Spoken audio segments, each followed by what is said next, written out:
jàkka yi ak jumaa yi ñu wax nit ñi seetaan wala ñu ñuy déglu fu ñu ko teg ñu tàmbalee leeral benn mbir que ni feebar bi lu am la mu ngi tudd Covid-19 coronavirus disease 19 ñi ko tuddee loolu dañoo bañoon méngale feebar bi ak askan wala ab dëkk moo tax ñu tuddee ko Covid-19 coronavirus disease comme maladie 19 doomu jàngoro mu ngi woowee virus bu koy indi lu ñu isolé la identifié ko mu ngi tudd SARS-CoV-2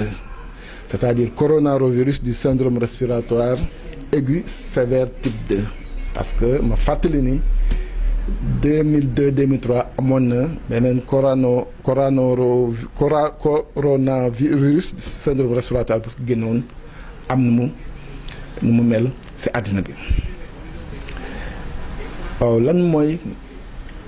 Covid-19 sama mbokk yi su ngeen bëggee xam Covid-19 mooy lan naka lay manifesté ci doomu aadama lan mooy ay njeexitalam dama leen di bàyyiloo xel feebar bu ngeen miññee ñëpp te muy ngeen yàgg kaa dund muy grippe ak coronavirus bi muy Covid-19 bi benn la wala lu leen wutalee lu néew lay doon si doomu jàngoro bi leen di indi parce que ñoom ñëpp ñaari virus yu leen di indi yëpp ñoo bokk benn famille génomique c'est des virus à ARN ñu leen di woowee des ribovirus ba ñu bokkee famille ba pare dañoo bëgg wëlbatiku doon ay virus à ARN monocaténaire c'est-à-dire daanaka ñaari virus yi ñoo bokk patrimoine génétique wala dañ kaa niróole trop bu ñu weesoo foofu seen mode de transmission par voie aéroportée ou bien par voie manuportée si gouttelette yi ñoo ko niróole le tableau clinique yéen ñi yàgg am grippe maanaam ngeen dem consultation hôpital wala ngeen dem pharmacie jënd garab wala ngeen toog seen kër ba wër la ngeen naan yëg boo leen Covid-19 dalee moom ngeen di yëgaat peut-être à quelques nuances près maanaam ba ñuy sotti sa xët bi fièvre bi baat buy metti bi courbature yi douleur musculaire yëpp ñoo ko bokk te yemuñu foofu ñaari feebar yooyu parce que boo gisee njeexital complication ak loraange bi ñuy indi si doomu aadama daanaka ñoo ko niróole parce que ñoom ñëpp seeni complication c'est les complications respiratoires à type de pneumonie grippe boobu noonu ma wax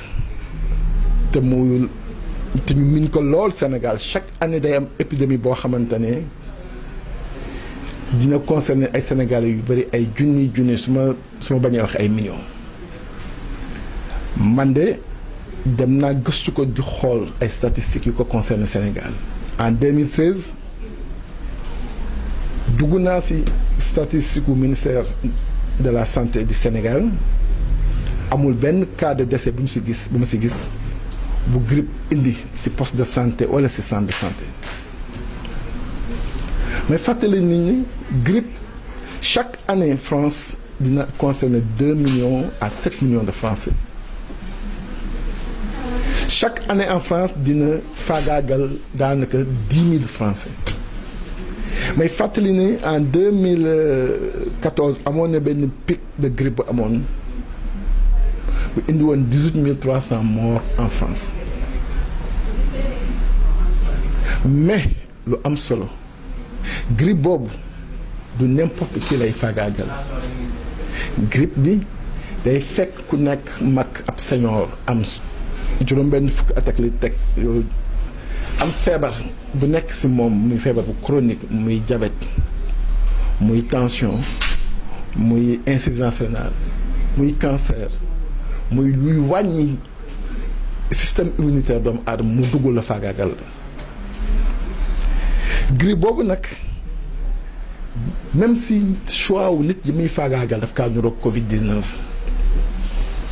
Covid-19 ba ma ko gëstoo damaa dem xooli benn étude bu chinois yi def parce que Chine fa la mbir mi feeñee 11 février def nañu étude bu mag, une étude d'envergure qui a concerné 72 314 cas. Étude boobu lu mu wane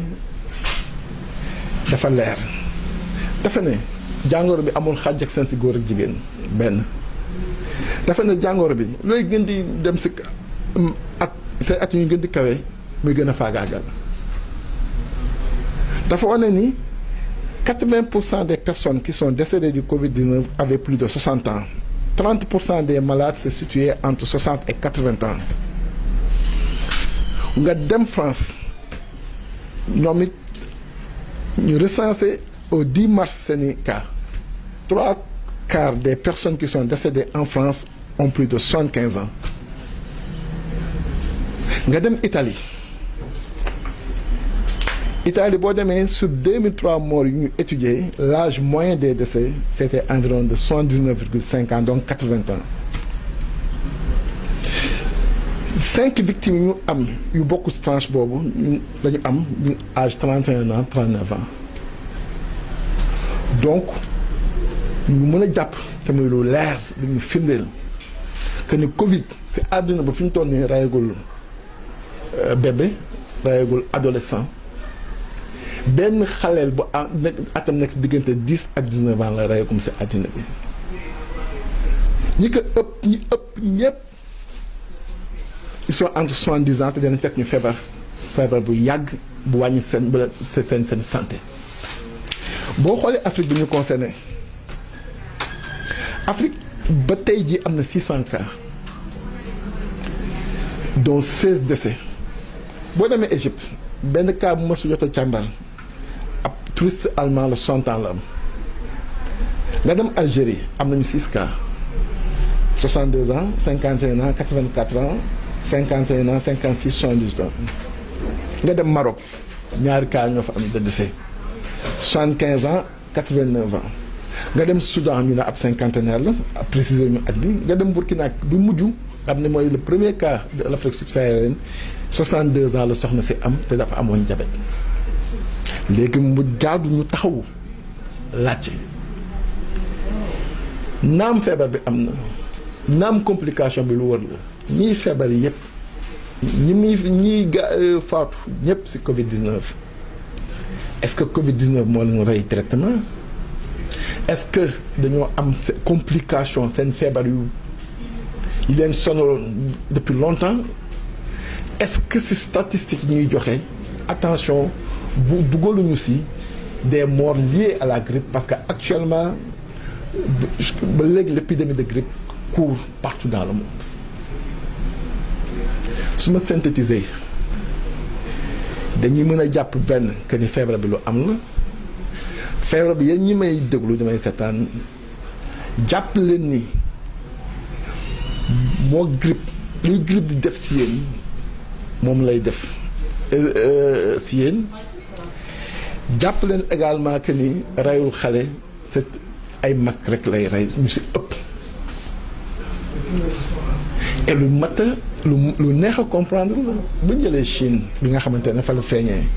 te mu c'est ay statistiques am ëpp fi mu toll nii Chine c'est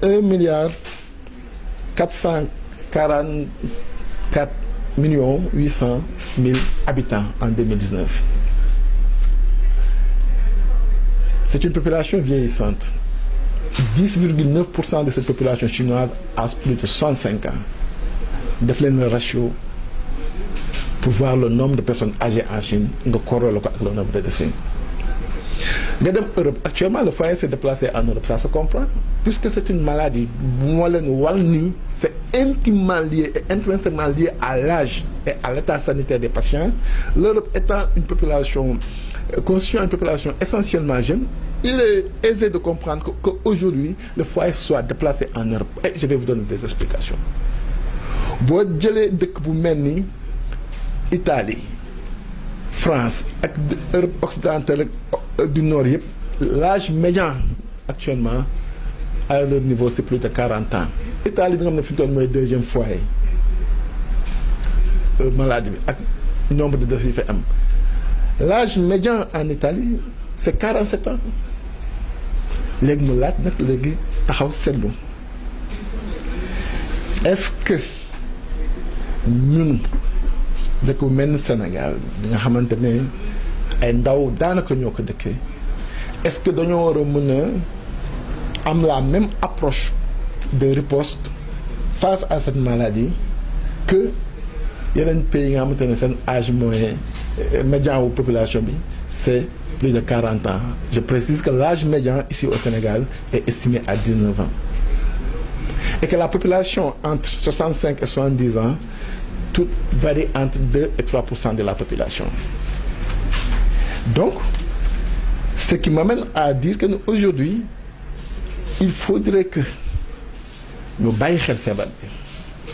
mais il y a une peur qui ne se justifie pas. Et baax na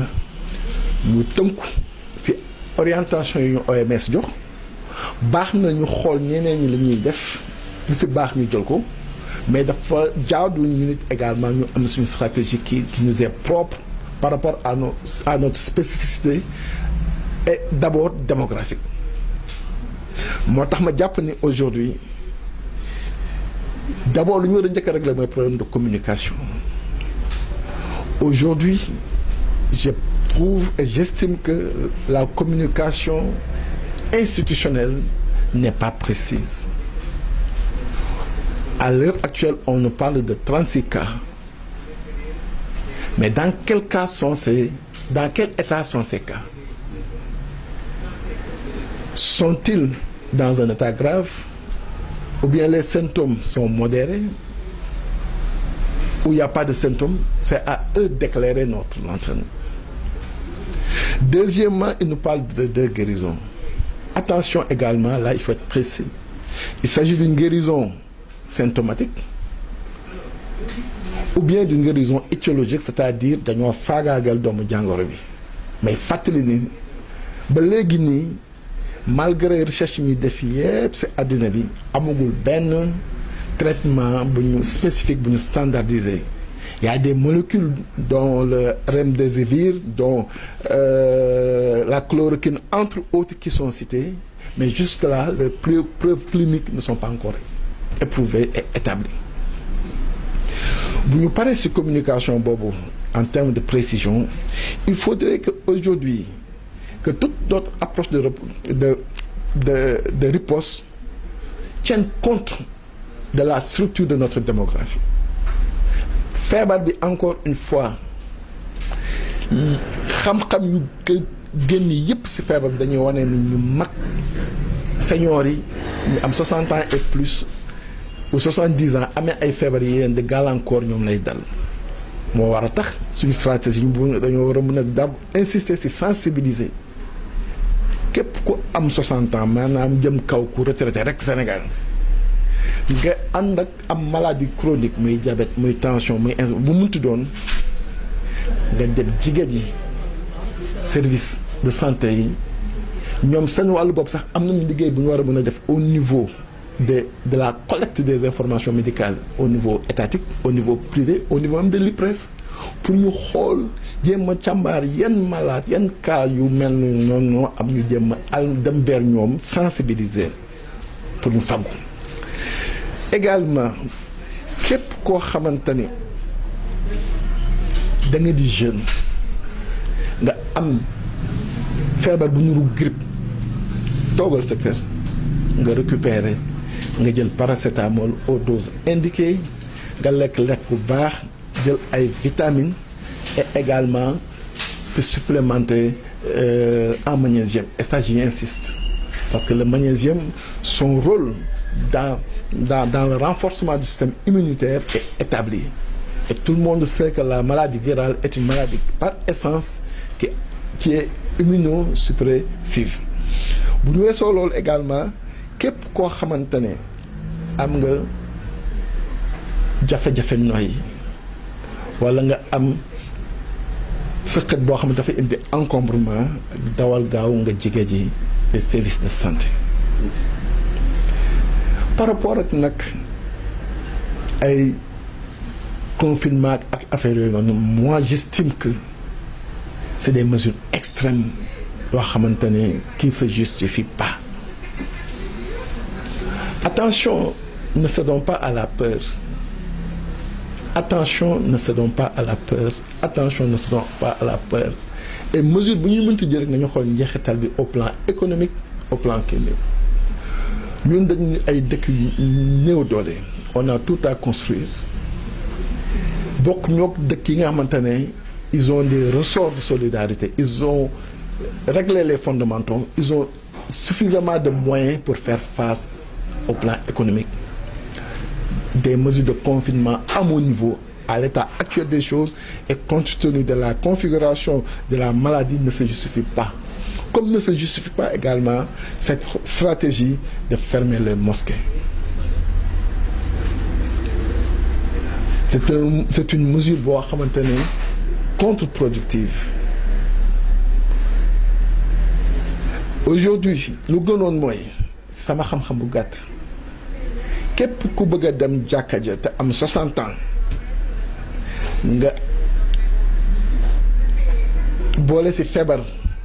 bu ñu identifier mooy cancer wala diabète wala feebar bu munti doon maladie chronique wax dëgg yàlla war ngaa mën a toog parce que tu es une personne à risque. Képp koo xamante ne sentir nga sa yaram symptômes yu niroog symptôme grippe nga toog bañ kaa wàlle. Et puis également qu'on insiste sur les mesures préventives, port de masque, désinfection de raxasu, ainsi de suite, ainsi de suite. Donc globalement c'était ça l'objet de mon propos. Et pour rappeler également que tubaab yi nga xamante ne ñooñu gën a exposé parce que c'est des populations vieillissantes et am nañu ay cas de décès teewu leen bu ñu amee activité bu leen ñor ñu ngi koy def. Dimanche passé la France malgré ces cas de décès a tenu à organiser ces élections. Boo demee États-Unis également ba tey ñu ngay continuer di def seen primaire yi. Donc rien ne justifie aujourd'hui que Sénégal ñu tëj ay jàkka wala ñu wax ay confinement. Non, c'est une maladie qui est là, qui existe, qui est réelle, qui fait des victimes. D'après une certaine littérature, on est moins exposé en raison de la nature de notre population qui est une population essentiellement jeune. maa ngi sant ñëpp di gërëm ñëpp di ñaan wax ji yàlla na doon wax ju jëriñ bu bokk ñu ñëpp te yàlla